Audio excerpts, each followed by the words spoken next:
नमस्कार दर्शकों, आप देख रहे हैं प्रदेश तक और मैं हूं आपके साथ यश पाठक। मध्य प्रदेश के किसानों के लिए मध्य प्रदेश के पूर्व मुख्यमंत्री दिग्विजय सिंह एक बार फिर से खड़े हुए हैं। तो आइए जानते हैं दिग्विजय सिंह क्या कहते हैं। ये आदेश है 17 नवंबर 2022 का कि ये देखने में आ रहा है कि खाद के विक्रय में जबरदस्ती किसानों से वो सामान भी खरीदने के लिए बाध्य किया जा रहा है जो कि नॉन फर्टिलाइजर है, जो कि फर्टिलाइजर है ही नहीं। कई जगह तो उन्होंने मार्केटिंग के हिसाब से अन्य वस्तुओं को भी कहा जाता है कि हम तुमको इतनी खाद तब देंगे जब इतना सामान इसके अलावा तुम खरीदो, जो कि केंद्र सरकार के आदेशों का उल्लंघन है। लेकिन जैसा कि माननीय अध्यक्ष जी ने कहा है, इसको टैगिंग क्यों बोलते हैं? टैगिंग का मतलब यह है कि ये खाद के साथ ये सामान भी खरीदो। वो मुख्यमंत्री जी और शिवराज सिंह चौहान जी जब ये आदेश आया था तब आप ही मुख्यमंत्री थे। उसका उल्लंघन आपने खुद ने किया है और आज तो आप खुद कृषि मंत्री हैं और आपके राज्य में आपने कृषि मंत्रालय को लूटा मध्य प्रदेश में। अब पूरे देश को आप कृषि मंत्रालय के माध्यम से लूटने तैयार हो गए हैं और इसकी पूरा मोदी जी न खाओगे न खाने दूंगा। अब थोड़ा बहुत नजर शिवराज सिंह चौहान के मंत्रालय पर जरूर रखिएगा। साथियों, जैसा कि माननीय अध्यक्ष जी ने कहा है कि जितनी हमको आवश्यकता है उतनी डिमांड हम लोगों ने दे दी है। दूसरा, मध्य प्रदेश में जो वास्तविक डिमांड होना चाहिए उसकी तुलना में कम डिमांड की है। यही नहीं है, जो एपीसी की मीटिंग होती है, एग्रीकल्चर प्रोडक्शन कमिश्नर जो है अलग अलग संभाग में मीटिंग लेता है, वहां ही उनको कहा गया था कि भाई डीएपी नहीं मिल रहा है और डीएपी के बजाय तुम एनपीके खरीदो। एनपीके और का मतलब क्या है? डीएपी का मतलब है डाई अमोनियम फॉस्फेट और एनपीके होता है नाइट्रोजन, फॉस्फेट और पोटैश। तो एनपीके का यदि मिश्रण खाद बांटोगे तो डीएपी से ज्यादा महंगा पड़ता है और डीएपी का जो स्ट्रेंथ है उससे काफी कम है। इसलिए किसानों के हित में नहीं है कि वे एनपी का मिश्रण खाद, और एनपीके के खाद के मिश्रण की क्वालिटी इतनी कम है। मैं तो कहता हूं, हमारी मांग है माननीय मुख्यमंत्री जी से कि आपकी 8 टेस्टिंग लेबोरेटरी है इस प्रदेश में, 8। आप 8 टेस्टिंग लेबोरेटरी पर सर्वदलीय समिति का गठन कर दीजिए और उनके सामने गोदामों से आप खाद मंगा लीजिए। जितने तरीके के आपके कंपनियों के खाद गोदाम में पहुंच चुके हैं, वहां से आप सैंपल निकाल लीजिए। शायद 5-10 किलो में सैंपल में काम बन जाएगा। उसमें टेस्टिंग लेबोरेटरी में हमारे सामने समिति के सामने टेस्ट कराइए और यदि वहां पर एनपीके और डायमोनियम फॉस्फेट में नाइट्रोजन का और फॉस्फेट की यदि कमी पाई जाती है तो आप उस फैक्ट्री के मालिक के खिलाफ आप आपराधिक प्रकरण कायम करेंगे कि नहीं करेंगे, हम आपसे पूछना चाहते हैं।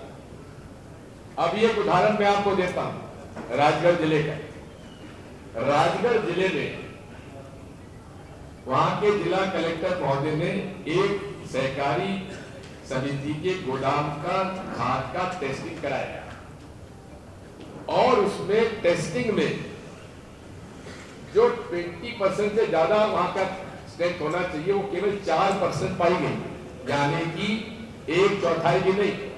लेकिन ये भी एक अजीब बात है कि उस बेचारे समिति के सहकारी समिति के मैनेजर के खिलाफ प्रकरण दर्ज हो गया, जबकि कंपनी ने किनकी बोरी बेची की बेच को दे रहा था। अब मैं तो जिला प्रशासन से ये कहूंगा कि भाई कंपनी से ऐसी आपकी क्या मुलाकात है, कौन सा आपको महीना बंधा हुआ है या सीजन बंधा हुआ है जिसकी वजह से कंपनी के खिलाफ आपने कोई कार्रवाई नहीं की, बेचारे समिति के मैनेजर को आपने जेल भेज दिया। बात वही है, पूरे तरीके से हमारा ये आरोप है और विस्तार से आपको ये दिया गया है, इसमें सारी बातें हैं। और इसके एक और खास बात जो मैं आपके सामने देना चाहता हूं कि कृषि मंत्री जी हमारे मुरैना जिले के हैं और मुरैना जिले के अंदर ही वहां केवल 30% 33% खाद की पूर्ति हो रही है। और आप समझ सकते हैं कि उनकी क्या हालत होगी जब वहां के मुरैना के किसान उनको जाके घेरेंगे कि मंत्री जी हमें खाद दिलवा दो। हमारे माननीय केंद्रीय मंत्री जगन्नाथ सिंधिया जी ने कहा कि हम 1300 टन खाद स्पेशली शिवपुरी पहुंचवा रहे हैं, लेकिन खाद 1300 टन तो नहीं पहुंचा। किसान ईंटें रख के हमारे उनके सर के नीचे रख के रात को सो रहे हैं।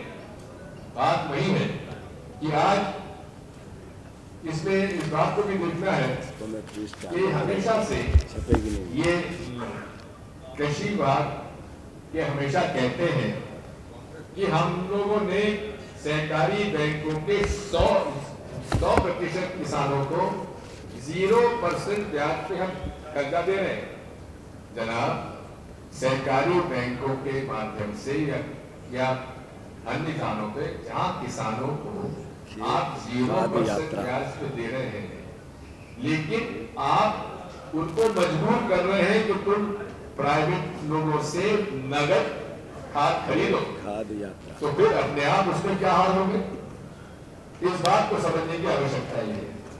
दूसरी बात, एक स्कैंडल है जो कि मोदी जी को मैं इसलिए श्रेय देता हूं कि सबसे बड़ा स्कैंडल उनके द्वारा इसको प्रोत्साहित किया गया है।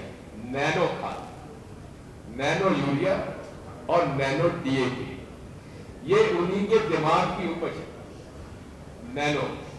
अब नैनो खाद के बारे में इसमें जो आप देखेंगे कि हमने विस्तार से लिखा है किस तरह से ग्रेन्युलर खाद और नैनो खाद में उसकी जो उर्वरा शक्ति है, जो उसका स्ट्रेंथ है, वो कम है।